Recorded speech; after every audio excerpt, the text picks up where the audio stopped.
This is my book, The Mirror of Motivation, the self-guide, the self-discipline for you to find that drive and ambition in your life that you want to tap into.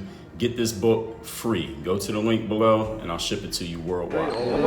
Dre all day. We all got goals we want to accomplish, things we want to do, places we want to go, changes we want to make to ourselves and our lives. But the biggest challenge with it is not having a goal. The biggest challenge for most of us is somewhere in between where we are today and where we want to be is a little bit of resistance, as they say. And that resistance comes in the form of things that we don't really want to do. But if we did them, it could maybe, possibly get us what we want. So how do you actually get yourself over that hump?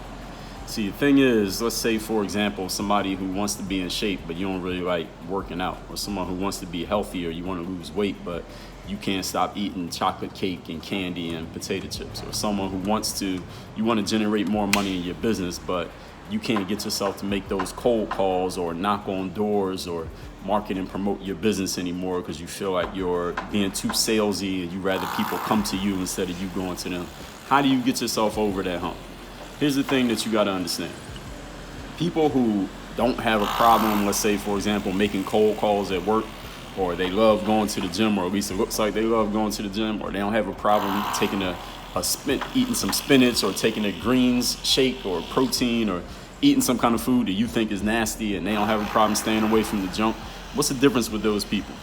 The reason somebody with big muscles loves going to the weight room is because they already know that when I do these things in the weight room, I'm going to get these results. It's like in their mind is guaranteed because they've already done it before and they've gotten the results. A person who can eat healthy and y'all go somewhere where everybody's ordering junk food and french fries and fried chicken and they're getting a salad and drinking water while everybody else is drinking beer.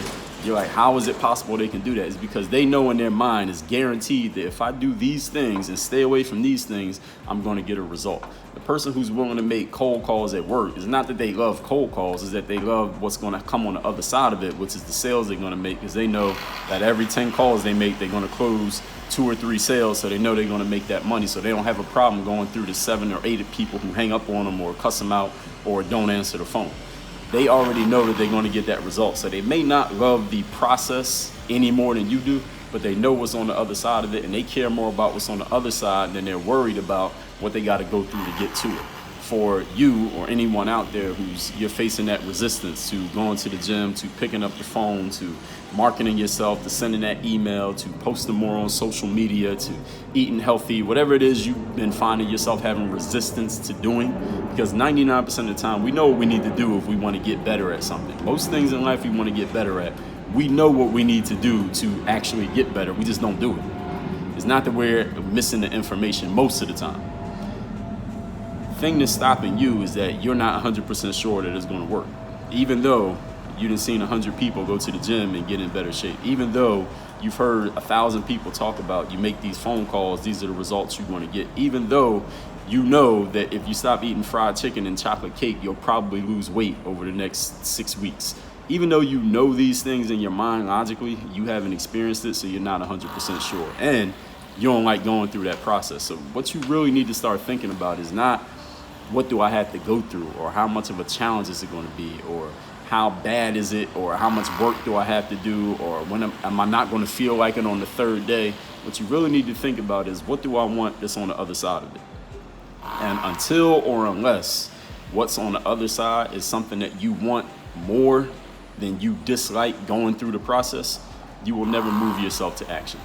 You can read every motivational book, listen to every inspirational speech, screenshot every motivational quote that you see, quote meme you see on social media.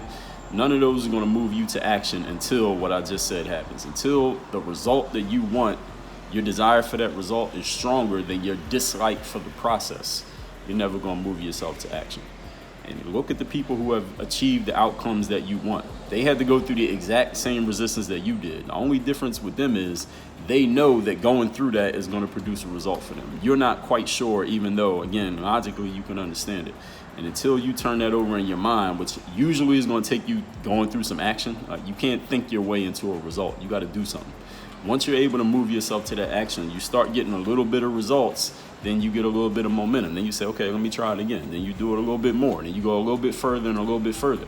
Now, this is hard for most of us to do on our own. That's why you have books. That's why you hire coaches and consultants, and you get a mentor or a workout partner or somebody who has been through what you're already going through, and they can tell you, yo, this is what's going to happen. This is how you deal with this. Oh, you face a setback. This is how it's going to be. This is why all this stuff exists, to help people get through those processes. But first of all, you got to humble yourself enough to be willing to reach out and ask somebody for help. Second of all, you got to be action biased enough to move yourself to get started, to create a little bit of momentum for yourself, even though you still have that mental resistance. Listen, you're always going to have resistance until you start getting results. Even after you get results, anyone watching this who's gotten results from something that you do in life, I guarantee you still feel resistance. There's still some days I don't feel like working out. There are some times I don't feel like making a phone call. There are times I don't feel like writing an article or a blog post or recording a video or doing a podcast episode. There are times that I don't feel like doing those things, but I know what's on the other side of it, so I move myself to action. And until you really experience for yourself what's on the other side of that resistance is always going to beat you.